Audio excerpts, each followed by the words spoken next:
I remember with the first grandchildren, there were so many presents that that two babies ended up, they were like 4 years old, they ended up hiding in the closet. It was too much stuff, too much. And we, you know, if you were asked right now, what do you want for Christmas? I don't need anything. I want you. Yeah, I want my kids. I want time with them. And if you can think that way too, with this last year, we decided to go back east for a vacation in the summertime. And Christy, Terry's daughter, my bonus daughter, said, you know, what if, because they know they're going to get, how much is it? It's $500 is what they'd get from us for Christmas. And Christy said, what if we could put that money in a pool, and if my granddaughter, or my daughter here in Portland, in Ridgefield, has two kids that Christy's kids adore. So they're cousins by marriage, they're bonus cousins, and they love each other and they play together well. And they would be getting $400 because there's only two kids there. So we'd put $900 into they'd put their money in, and that would help pay for my kids here to go with us on the trip because they don't have money. He's a teacher and they don't have money. And so they agreed, his grandchildren agreed to give up their Christmas money to get their cousins to come out. And it was the best vacation. We had just a ball. And those cousins, my daughter's name is Carlson and his daughter's name is Marsh. They ended up calling themselves the Karshes.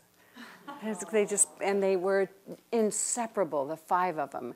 Terry and I almost had a nervous breakdown. 4 days.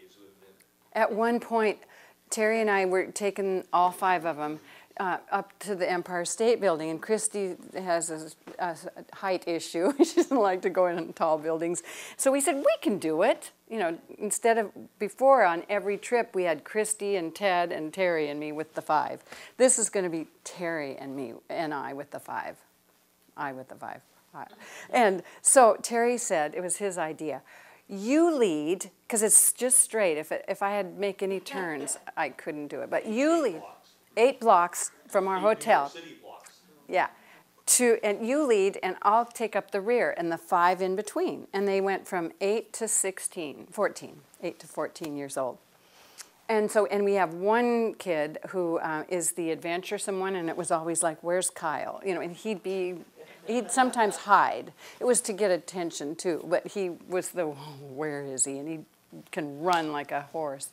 So we head out and we get 1 block, and I'm just going, I see the numbers getting littler, and we keep going, and about on the 3rd block, I hear Terry say, Pam, stop! Where's Sophie? Well, that's my daughter here in Ridgefield's daughter. She's 11. And all I could think was, he's lost track of her, and I got the adrenaline in my mouth. My knees went, I could barely turn around. I was just ready to start screaming, Sophie, where? She was ready to start grabbing cab bumpers and stopping the taxi. And I turned around and saw what the real issue was, and what he had done was say, Pam, stop, where's Sophie in the line? Because there was a Statue of Liberty, a fake one, standing, and he had promised my daughter that he'd get a picture of Sophie in front of the Statue of Liberty. And I was just, Pam, stop, where's Sophie? oh, you did not.